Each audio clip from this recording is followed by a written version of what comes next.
दतिया में हुए उपचुनाव में कांग्रेस की जीत के बाद उज्जैन में कांग्रेस कार्यकर्ताओं ने उत्साहपूर्वक जश्न मनाया। कांग्रेस के कार्यक्रम की शुरुआत श्रीगंज स्थित बाबा साहब डॉक्टर भीमराव अंबेडकर की प्रतिमा पर माल्यार्पण कर की गई। इसके बाद कार्यकर्ताओं ने एक दूसरे का मुंह मीठा कराया और जीत की खुशी मनाई। जश्न के दौरान कांग्रेस कार्यकर्ताओं ने कांग्रेस पार्टी जिंदाबाद और राहुल गांधी जिंदाबाद के नारे भी लगाए। कार्यक्रम में कांग्रेस विधायक, शहर अध्यक्ष, वरिष्ठ पदाधिकारी एवं बड़ी संख्या में कार्यकर्ता मौजूद रहे। पार्षद अर्पित दुबे ने कहा कि दतिया की जनता ने कांग्रेस के पक्ष में मतदान कर प्रदेश सरकार को करारा जवाब दिया है। आरोप लगाया है कि सरकार की नीतियों से जनता परेशान है और यही कारण है कि कांग्रेस को जीत मिली है। विश्वास जताते हुए कहा कि प्रदेश कांग्रेस अध्यक्ष जीतू पटवारी के नेतृत्व में मध्य प्रदेश में भी कांग्रेस की सरकार बनेगी। दिल्ली में बच्चों के साथ पुलिस के कथित व्यवहार की भी आलोचना करते हुए कहा गया कि इस घटना को देश की जनता व प्रभावित परिवार कभी नहीं भूल पाएंगे।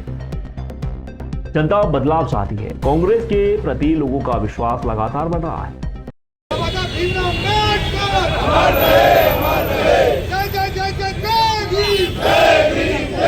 छात्रों के साथ अन्याय की हार है। जो हमारी छोटी छोटी बच्चियों के साथ दिल्ली के जंतर मंतर पे जो भारतीय जनता पार्टी के इशारे पे जो वहाँ की पुलिस ने किया है उसकी हार है। ये लोकतंत्र की जीत है। कांग्रेस पार्टी के शीर्ष नेतृत्व की जीत है। आदरणीय हमारे नेता राहुल गांधी जी, मल्लिकार्जुन खड़गे जी, और जिस प्रकार से मध्य प्रदेश के ऊर्जावान नेता आदरणीय जीतू पटवारी ने दतिया चुनाव का नेतृत्व किया है, ये कांग्रेस के एक कार्यकर्ता की जीत है। मैं आज तमाम शहर कांग्रेस परिवार की ओर से दतिया के तमाम कार्यकर्ताओं और जिन लोगों ने भी दतिया के चुनाव में सहयोग किया उनका दिल से आभार करता हूं, धन्यवाद करता हूं। भारतीय जनता पार्टी के अहंकार की हार हुई है। निश्चित रूप से भारतीय जनता पार्टी के पतन की आज से शुरुआत हो चुकी है। आप देख सकते हैं कि जिस प्रकार से विधानसभा में आप देखते हैं कि कहीं का भी मामला हो, पूरी दमदारी से विपक्ष के नेता और तमाम विधायक हमारे दमदारी से क्षेत्र के विकास की बात करते हैं। भारत माता की जय, भारत माता की जिंदाबाद, कांग्रेस पार्टी जिंदाबाद, कांग्रेस पार्टी जिंदाबाद, बाबा साहब भीमराव अम्बेडकर अमर रहे, अमर रहे। ये जो जीत है ये भारतीय नौजवानों और उन छात्रों की जीत है जिन पर जंतर मंतर पर जिस प्रकार से इस सरकार द्वारा कुठाराघात किया गया था, जिस प्रकार उन पर लाठी चलाई गई थी, आज दतिया में देखा जाए तो जो लोकतंत्र की हत्या की गई थी, इनकी पार्टी द्वारा झूठा आरोप लगाकर आज दूध का दूध पानी का पानी हो गया है। आज लोकतंत्र की जीत हुई है। विक्रम उद्योगपुरी अब केवल औद्योगिक गतिविधियों का केंद्र नहीं बल्कि स्वास्थ्य क्षेत्र में अत्याधुनिक तकनीक के साथ नई पहचान बना रही है। प्रदेश के मुख्यमंत्री डॉक्टर मोहन यादव के प्रयासों व मध्य प्रदेश औद्योगिक विकास निगम MPIDC के सहयोग से स्थापित VRM molecular and nuclear medicine private limited VRM का प्लांट उज्जैन को कैंसर डायग्नोस्टिक दवाओं के निर्माण का महत्वपूर्ण केंद्र बनाने की दिशा में तेजी से आगे बढ़ रहा है। विक्रम उद्योगपुरी स्थित इस यूनिट में कैंसर व हृदय रोगों की जांच में उपयोग होने वाली अत्याधुनिक रेडियो फार्मास्यूटिकल दवाओं का उत्पादन किया जा रहा है। कंपनी के अनुसार इस प्रकार की कई दवाइयां पूरे मध्य भारत में केवल इसी प्लांट में तैयार हो रही हैं। यहां निर्मित दवाइयां मध्य प्रदेश के अलावा गुजरात, महाराष्ट्र, राजस्थान, छत्तीसगढ़ सहित अन्य राज्यों के अस्पतालों और चिकित्सा संस्थानों तक पहुंचाई जा रही हैं। कैंसर की जांच के लिए यहाँ FDG, PSMA और FES जैसी महत्वपूर्ण दवाइयों का उत्पादन शुरू हो चुका है।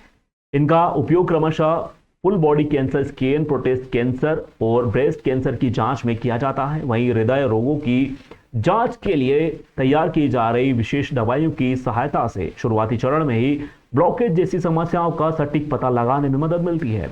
VRM का 4 एकड़ में फैला आधुनिक प्लांट 3 नवंबर 2025 को शुरू हुआ था और मार्च 2026 से यहाँ रेडियो फार्मास्यूटिकल दवाओं का व्यावसायिक उत्पादन प्रारंभ हो चुका है।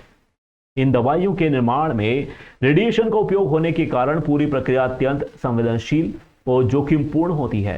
कर्मचारियों की सुरक्षा सुनिश्चित करने के लिए प्लांट में आधुनिक रोबोटिक तकनीक का उपयोग किया जा रहा है। लगभग 50 प्रशिक्षित कर्मचारी और रोबोट मिलकर नियंत्रित वातावरण में दवाइयों का निर्माण करते हैं, जिससे गुणवत्ता और सटीकता बनी रहती है। रेडियो फार्मास्यूटिकल दवाओं की समय सीमा सीमित होने के कारण इन्हें रात भर तैयार किया जाता है ताकि सुबह मरीजों की जांच समय पर हो सके। कैंसर जांच से पहले मरीज को निर्धारित समय तक खाली पेट रखा जाता है, इसलिए पूरी टीम रात भर काम कर दवाइयां समय पर अस्पतालों तक पहुंचाती है।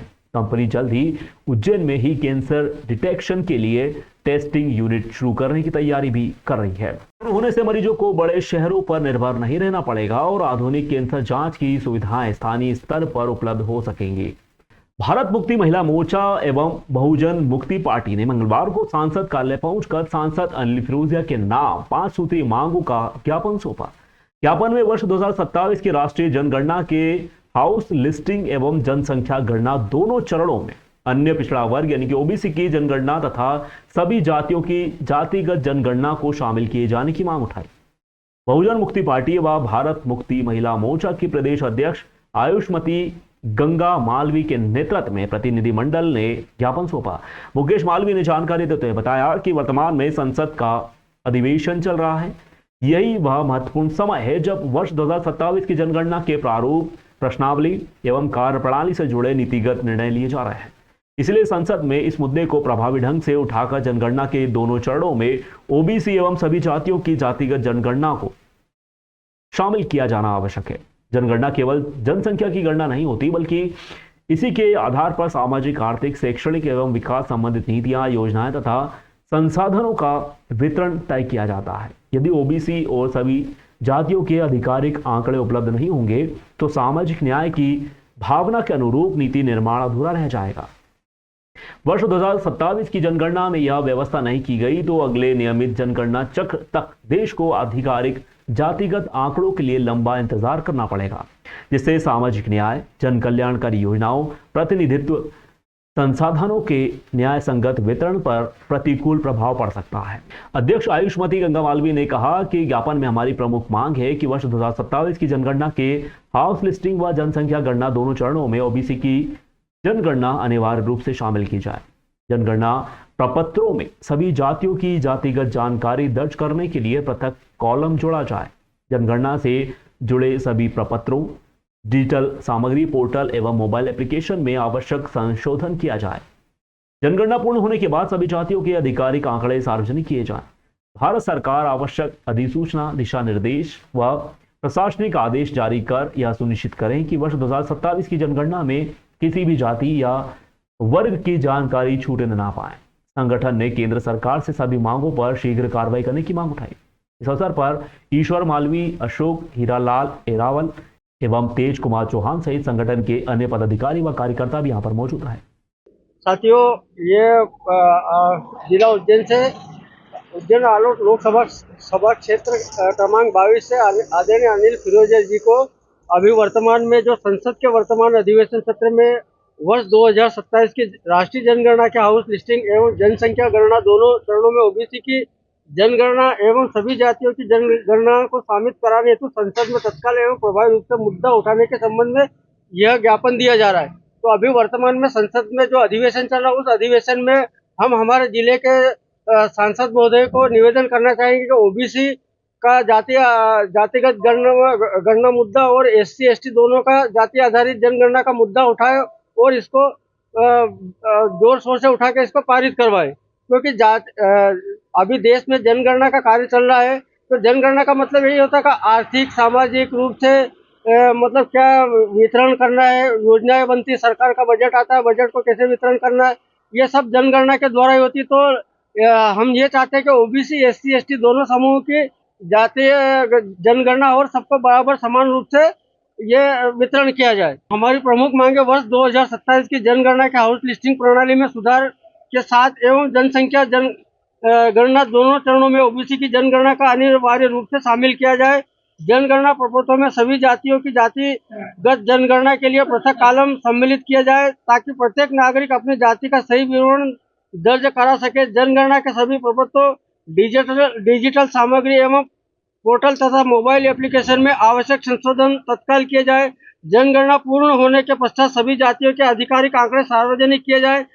मध्य प्रदेश पटवारी संघ के भोपाल स्थित प्रांतीय नेतृत्व के आह्वान पर जिले के पटवारियों ने 5 सूत्रीय मांगों को लेकर अनिश्चितकालीन कलमबंद हड़ताल शुरू कर दी है। हड़ताल के तहत जिले के सभी पटवारियों ने तहसील कार्यालय पहुंचकर सामूहिक रूप से अपने बैग व दस्तावेज जमा कर दिए। मध्य प्रदेश पटवारी संघ के जिलाध्यक्ष भगवान सिंह यादव ने बताया कि पटवारी संवर्ग की विभिन्न मांगे पिछले लगभग 25 वर्षों से लंबित हैं। कई बार शासन के समक्ष मांगे रखने के बावजूद कोई ठोस निर्णय नहीं लिए गए। इसके चलते पटवारियों को चरणबद्ध आंदोलन के बाद अनिश्चितकालीन हड़ताल का निर्णय लेना पड़ा। आंदोलन की शुरुआत 20 जुलाई से काली पट्टी बांधकर कार्य करने के साथ हुई। इसके बाद 24 से 27 जुलाई तक सभी शासकीय व्हाट्सएप एवं अन्य आधिकारिक समूहों का बहिष्कार किया गया। 28 जुलाई से 2 अगस्त तक समस्त ऑनलाइन कार्यों का बहिष्कार किया गया। शासन स्तर पर कोई सकारात्मक पहल नहीं होने पर 3 अगस्त से मांगे पूरी होने तक अनिश्चितकालीन कलमबंद हड़ताल प्रारंभ कर दी गई। पटवारी संघ ने चेतावनी दी है कि यदि आंदोलन के दौरान किसी भी तहसील में किसी पटवारी के विरुद्ध दंडात्मक या अनुशासनात्मक कार्रवाई की जाती है तो आंदोलन को और अधिक व्यापक रूप से कर दिया जाएगा। संघ का कहना है कि हड़ताल के कारण किसानों और आम जन को होने वाली असुविधा की पूरी जिम्मेदारी शासन प्रशासन की होगी। ज्ञापन सौंपने के दौरान जिले के सभी तहसीलों की बड़ी संख्या में पटवारी यहां पर मौजूद रहे। पटवारी संघ का कहना है कि वर्षों से लंबित केडर रिव्यू प्रस्ताव को तत्काल लागू किया जाए, वहीं पटवारियों को पदोन्नति का लाभ भी दिया जाए तथा पदोन्नति से वंचित कर्मचारियों को समयमान वेतनमान का लाभ शीघ्र प्रदान किया जाए। पटवारी संवर्ग के लिए विभागीय परीक्षा वर्ष 2018 के बाद आयोजित नहीं हुई है। परीक्षा शीघ्र आयोजित कर विभागीय विषयों के आधार पर सिलेबस तय किया जाए।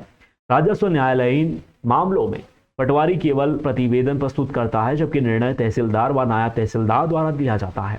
इसके बावजूद कई मामलों में सीधे पटवारियों के विरुद्ध एफआईआर दर्ज की जाती है, इसलिए उन्हें भी जज प्रोटेक्शन एक्ट के दायरे में शामिल किया जाए। स्वामित्व योजना, कृषि संगणना, लघु सिंचाई संगणना, फार्मर आईडी शिविर सहित विभिन्न योजनाओं में पटवारियों द्वारा किए गए कार्यों का वर्षों से लंबित मानदेय शीघ्र भुगतान किया जाए। संघ ने चेतावनी दी है कि भुगतान नहीं होने की स्थिति में आगामी योजनाओं के कार्यों का भी बहिष्कार किया जाएगा। पटवारी संघ ने शासन से सभी लंबित सेवा संबंधित मांगों का समयबद्ध समाधान करने की मांग करते हुए कहा कि मांगे पूरी होने तक आंदोलन जारी रहेगा। पटवारी संघ हड़ताल इसलिए उतरा के सभी विभागों में शासन द्वारा प्रमोशन की दिए गए हैं, किंतु एक पटवारी राजस्व विभाग में पटवारी ही ऐसा साथी है जिसको प्रमोशन नहीं दिए गए। इस कारण हमको 5 सूत्री मांगों को लेकर हड़ताल पे मजबूरन होना पड़ा। पहले हम लोगों ने काली पट्टी लगाई, फिर शासकीय ग्रुप छोड़ा, उसके बाद हम लोगों ने वेबजाइट वगैरह से लेफ्ट हुए और कल से मतलब लगभग 3 तारीख से हम लोग कलमबंद हड़ताल पर पहुंच गए।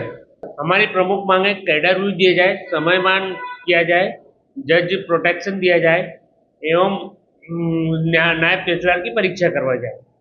इसमें से सारी मांगे बहुत विगत 20 वर्षों से लंबी थे जो हमें नहीं मिल पा रही है।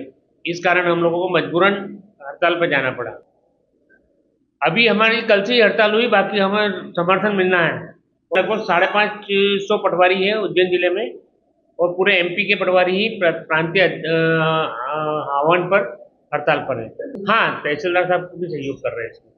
विजयगंज मंडी क्षेत्र के ग्राम दत्तोतर में सत्यनारायण सेठ एवं लक्ष्मी पाटीदार परिवार के तत्वाधान में 7 दिवसीय श्रीमद् भागवत कथा ज्ञान यज्ञ का शुभारंभ भव्य कलश यात्रा के साथ में हुआ। 1008 श्री शांति स्वरूपानंद गिरी जी महाराज द्वारा 4 से 10 अगस्त तक प्रतिदिन दोपहर 12 से 3 बजे तक अम्बे पाटीदार धर्मशाला में किया जाएगा। कथा प्रारंभ से पूर्व श्री राम मंदिर में राम बाड़ा होते हुए पूरे ग्राम में कलश यात्रा निकाली गई, जो पुनः मंदिर परिसर में संपन्न हुई। यात्रा में बड़ी संख्या में महिलाओं ने सिर पर कलश धारण कर भाग लिया। वहीं युवतियां भजन कीर्तन करते हुए पूरे मार्ग में नृत्य करती हुई नजर आईं। ग्रामवासियों व सामाजिक कार्यकर्ताओं ने जगह जगह कलश यात्रा का स्वागत किया। इस दौरान कथा व्यास महामंडलेश्वर श्री शांति स्वरूपानंद जी गिरी महाराज ने भी विशेष रूप से मौजूदगी दर्ज कराई। दीपक बुलबुल पाटीदार ने बताया कि कथा आयोजन का मुख्य उद्देश्य ग्राम में सुख शांति समृद्धि की कामना के साथ अच्छी वर्षा के लिए भगवान से प्रार्थना करना है, ताकि किसानों को अच्छी फसल प्राप्त हो। ग्रामीण क्षेत्र के लोग शहरों में होने वाली कथाओं में अक्सर शामिल नहीं हो पाते, इसलिए गांव में कथा का आयोजन किया गया है। साथ ही युवाओं को सोशल मीडिया से हटाकर सनातन संस्कृति व धार्मिक मूल्यों से जोड़ना भी इस आयोजन का प्रमुख उद्देश्य है। महामंडलेश्वर श्री शांति स्वरूपानंद गिरी जी महाराज ने पाटीदार समाज की सराहना करते हुए कहा कि ऐसे धार्मिक आयोजन समाज को सनातन संस्कृति से जोड़ने का कार्य करते हैं। ग्राम में प्रेम, भाईचारे, सौहार्द का वातावरण देखने को मिला है। भगवान से प्रार्थना करते हैं कि इस वर्ष अच्छी वर्षा हो, किसानों की फसल लहलहाए, गांव में सदैव सुख शांति बनी रहे। कथा के दौरान प्रतिदिन विभिन्न धार्मिक प्रसंगों का वर्णन किया जाएगा। समापन 10 अगस्त को सुदामा चरित्र, कथा, पूर्ण आहुति, महाआरती विशाल भंडारे के साथ में होगा। पाटीदार परिवार ने सभी ग्रामवासियों से अधिक संख्या में कथा में शामिल होकर धर्म लाभ लेने का आग्रह किया।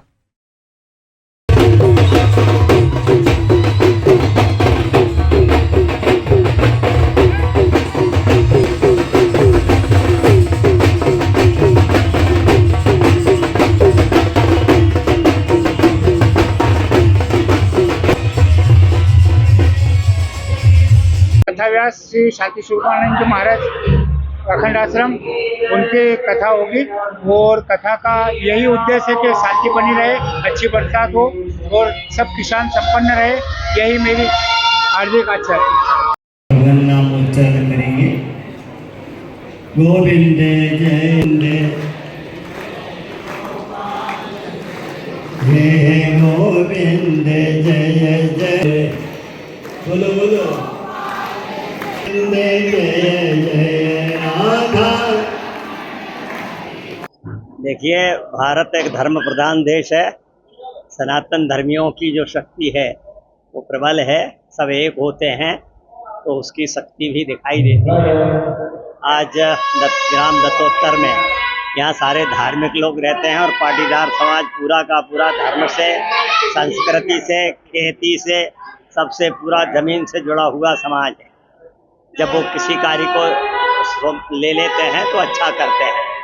आज श्रीमद् भागवत की शुरू हो रही है यहाँ पर 7 दिवसीय, और आज शोभा यात्रा निकली है जिसको आपने देखा ही है। भव्य शोभा यात्रा है और इसके बाद अभी 1 बजे से यहाँ भागवत शुरू होगी। रामपाड़ा करके सत्यनारायण जी पाटीदार उसके यजमान है और इन्होंने उस सारे आयोजन को किया है और गांव के सारे लोगों का इनके साथ प्रेम है, सहयोग है और धर्म के प्रति सबकी आस्था है, इसलिए आज सब इकट्ठे हुए।